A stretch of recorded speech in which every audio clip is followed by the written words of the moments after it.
Good morning. Yesterday we had a silly, not a, I don't know. Some people thought it was a silly conversation during Real Talk. Our topic was Harry Potter, um, but more because there are some Harry Potter fans in there. And that was one of the topics they wanted to talk about. But I kind of saw a little bit bigger topic than just Harry Potter. But we were able to get into Harry Potter and all that. And you might say like, why would you be talking about Harry Potter? But the reason I thought it would be nice to talk about Harry Potter because not only now, but I mean the books have been out for like 20 years or so. But when they first came out, a lot of parents and people in the church were really concerned about the impact that these books would have on our students when we're talking about the witchcraft and the spells and the sorcery and things like that. And just recently, I think it was about a month ago, there was a priest in Tennessee who kind of, he didn't just reignite it, but kind of reassessed it and had taken the books out of their Catholic school in Tennessee. So I thought it would be a nice time to engage this topic for the Harry Potter fans in the class, as well as to kind of like bring about current events and to bring about a good discussion. So I think that the two people that presented on our topic, they were, they didn't think it was a big deal. They were obviously Harry Potter fans. They're the ones that want to get up and talk about it. They talked about some very good things about the ability to use your imagination. I think that's one of our young ladies said that when you read books like this that are fantasy, it really helps you use your imagination. It helps foster a good imagination in young kids, and I think we can all agree with that. It's good to have an imagination. I think we can really admire our students, our young people, and the imaginations that they have and the possibilities they can think of in their head. And sometimes us older, more set in our ways people, we kind of lose our imagination and get jaded a little bit on what's possible and what's not possible. So I think we can definitely agree with that. Another one of our presenters, they really just talked about, I don't think people are going up to J.K. Rowling and saying, "Oh, J.K. Rowling, thank you for making this Harry Potter series. Now I really want to become a witch or a wizard or things like that." So they kind of said, "Hey, everybody that reads Harry Potter knows that this isn't real, and they're not out there trying to cast spells and things like that." So um, I think they got their point across, and I think many people in our class realize that as well. That we're not trying to cast spells. We're not trying to do evil. However, a lot of the students did want to bring up maybe like a bit broader topic, especially for those of our students that might not read Harry Potter, might not be interested, but are interested in other things. They did talk a little bit more and kind of expanded it a little bit on Harry Potter, or other than just Harry Potter, but into some other things that we see in our culture and the reality of that evil, even though maybe it's not present in Harry Potter, evil. That evil is real in this world. In my opinion, I don't know. I see it from both sides. There's some people that I respect that would dissuade somebody from watching or reading Harry Potter, and the people that I respect and listen to that say it's no big deal. So I'm kind of in the fence. I haven't read them. Number one, I haven't read the books, and number two, I'm not an exorcist, so I don't see some of the dangers people speak of when it comes to Harry Potter. But I think that we can, and our students have seen the reality of evil in our world and the way that our environment impacts us on the different medias that we encounter, not just social media and things like that, but the music we listen to, the shows we watch. I think an interesting conversation we had was about the show Lucifer. It's a show that's on Netflix. I think I've seen it a couple times as I'm passing through, and people have seen it. I think even many of our kids have even watched the whole thing.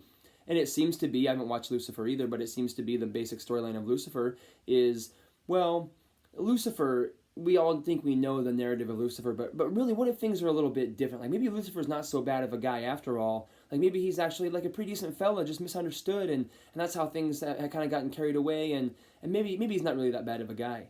And I said, I mean, that's exactly what I would do if I were Lucifer. If I were Lucifer, I'd want to tell my side of the story. And I think we can even see that in Scripture too, where he's trying to deceive and be a little bit deceptive. And I think that some people's argument when it comes not only to Lucifer but also to Harry Potter is, okay, yeah, it looks good. There are ways that Harry Potter really helps people read, get interested in fantasy, use their imagination. But what if it's a cover for something more insidious? And I think we could see the same more blatantly with Lucifer. Like, okay, look, Lucifer's a good-looking guy. I mean, yeah, I think everyone was unanimous that he's an attractive fellow. And the guy that starred, I don't even know what his name is, but he's in Lucifer. He's an attractive guy.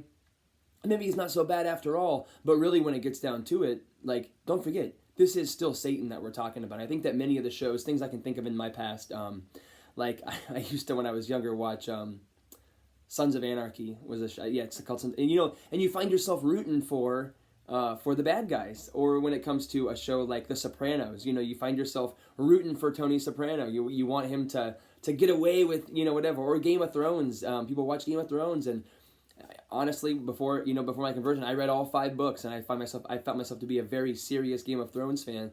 And so much awful stuff happens in Game of Thrones, but you find yourself rooting for people to be killed and things like that. So when it comes to, and I would say that Game of Thrones, like when it comes to being a book, man, oh man, I mean, it's an all-encompassing, I mean, a book you can really dive into and get into it. It's a great book to get into. Now, as I look back on it, I'm like, I shouldn't have been reading those books because of the things that were going on in the books. So I think that kind of brought about maybe a little bit of a conclusion that we came to, that maybe some of these things, not necessarily condemning Harry Potter, because we do have Harry Potter in our library, and I went and talked to Miss DeFries, and she had talked about herself referencing other people that have read the series and that she trusts very much, and she said kind of the same thing that our 2 other people said. It's like it's not really that big of a deal. But I think in a bigger if we blow it up a little bit and look at some of the other things that we're involved in as well, I think that's a real concern that we should be having, especially as parents, for our students. What kind of things are we letting our students watch? Are we letting our kids watch Game of Thrones on HBO? That's going to be a problem. Or all the different kinds of things that they can get into, and we might think that they look innocent. We see cartoon on the TV, but what is that cartoon? As more and more of these more adult cartoons come out. I mean, I used to watch a lot of Family Guy in college, and I know many of our students have seen Family Guy. But when you look at the things that Family Guy talks about, or South Park, that was one that was around when we were kids. Here's South Park, it's a cartoon. You look by and you see a cartoon. Oh, look at these funny little characters. But how offensive and how, let's just leave offensive they can be. And while Family Guy isn't quite to the level of South Park when it comes to their ability to offend people, I mean, it still is a show that is derogatory and offensive to certain people. And I think when we look at what we're letting our kids watch and what's going into their ears and into their eyes, we need to be careful, because the reality is, and I've told kids this for a long time, what goes in your eyes and what goes in your ears starts coming out of your mouth. So we just need to be careful, because students don't think it impacts them. When I brought up rap music, and I used to be a big Tupac fan, and I still, Notorious B.I.G. Hypnotized. When I hear that beat, I'm like, oh man, that's the song right there. Now, obviously, the lyrics are awful; they're terrible, and I'm not going to promote this to our kids as being a good song. But I used to be a big fan of rap too, and I listened to this music and all those kind of things, and I'm like, oh, I don't really like the words, but I like the beat, Okay, so we have a covering of a nice beat, it's catchy and it gets in your head a little bit. But what are the words that are getting put into your ears, or what things are you seeing in the music videos? So this is nothing new to you guys. I mean, I know you guys have thought about these things in the past, but I invite us all to readdress, to rethink them, to revisit them, and kind of retake stock of what our students are watching and what they're listening to, because it does impact them, not only now, but for eternity too. So yeah, we talked about Harry Potter yesterday, and it was fun. I think next week we're going to talk about vaping and different substances, because that's a big topic, amongst middle schoolers and high schoolers. And I'm surprised on, like, every time I bring up my news app or when I go to Google, there's something new coming out about the dangers of vaping. So I think it would be appropriate to talk to our students. That's one thing they wanted to talk about. So I think it'd be an appropriate subject to talk about now, about you think it's no big deal, you think it's cool, it's not going to be that big of a deal, everyone's doing it, whatever. But what are the possible harms, and other than just breaking the law, what are the harms that could harm a student? What kind of things could get you guys into a lot deeper trouble than you thought? So hope you guys have a great time, and I know I'm having fun at St. Pat's talking to your students about these awesome things, and I invite you guys to do the same.